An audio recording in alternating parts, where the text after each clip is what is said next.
So very recently I put on some Kenda BigBlocks onto this bike, and although I think they'd be great for off-roading, because there are a few spots that I have to ride on every day that are gravel bits, but I needed to be honest with myself on how much off-road riding I was actually doing or planning on doing with the bike, and they're much too aggressive for what I normally ride on this bike and what Gabby normally rides on this bike. It only goes off-road occasionally. So I'm really gonna go,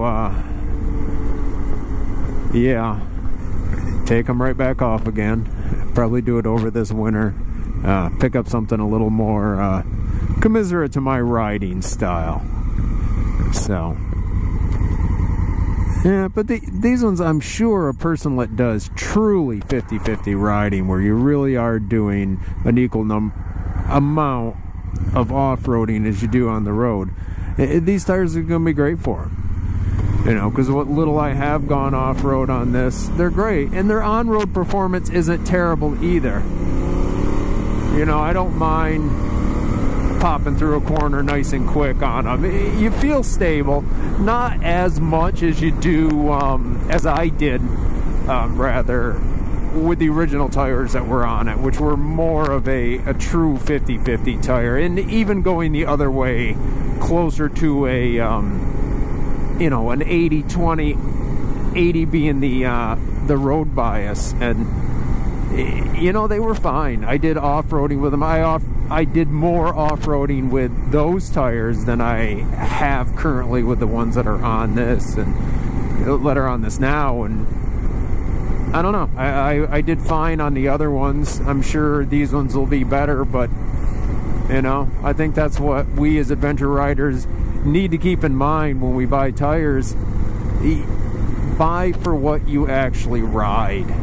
You know, I bought these tires shortly after I got the bike, and you know, then I thought, hey, I'm going to do a lot of off-road riding. And the first year we actually did go off-roading quite a bit with the bike, but this year we just weren't able to get out on the trails as much. Either the times where we did have good opportunity to get out on the trails, it had been raining so much that they would have just been too wet. You know, water pools in a bunch of areas on those trails, and it can get deep, you know. And I don't have a ton of experience off-road riding, even less so with a bike of this size, you know. And Gab, she hasn't really had a lot of off-road riding experience either, so we really don't want to go through the muddy wetness, you know, fording of creek, so to speak. So we just haven't gone out this year. Well, there's still time. I mean, we do go out in the fall from time to time, but then you got to worry about all the leaves on the trails, and it can be pretty slippery then too. So we'll see. We'll see how it all goes. But yeah, over the winter I'm going to be putting something a little more appropriate on this bike for tires. Just wanted to share that with you. You know, like I said, the Kenda BigBlocks, great tire. They seem to be wearing just fine. You know, their street performance is adequate, and their off-road that I've done so far has been just fine. You know, time will tell if there's going to be any truly, you know, sand or mud or whatever kind of off-roading that I'll do before I take these tires off. I don't know, but I'm not going to get rid of the tires. I'll keep them. You know, I can always throw them back on at a later date if I want to. My ideal goal is to get a second set of wheels for this bike.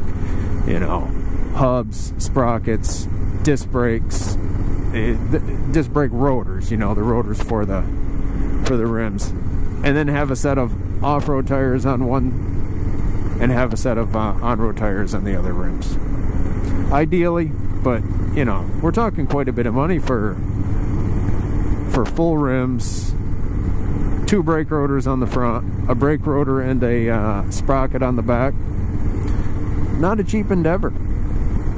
So we'll see. That's a future goal when money is plentiful, right?